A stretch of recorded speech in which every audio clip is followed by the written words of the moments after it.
শুধু একটি দলের নামের সাথে ইসলামিক শব্দ লাগালেই ইসলামিক হয়ে যায় না।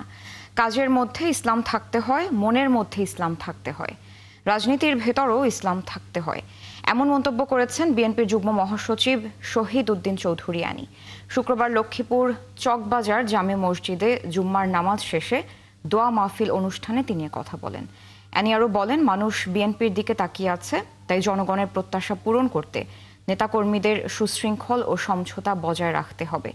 দোয়া মাহফিল শেষে আনি দেশবাসীর কাছে বেগম খালেদা জিয়ার রোগ মুক্তি ও দীর্ঘায়ু কামনা করেন।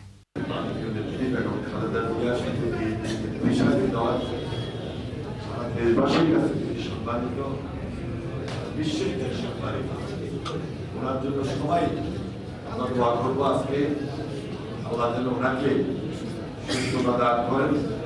আমরা ওনার এই মানসিক সুস্থতার জন্য বিশেষভাবে আপনাদের কাছে দোয়া করতেছি।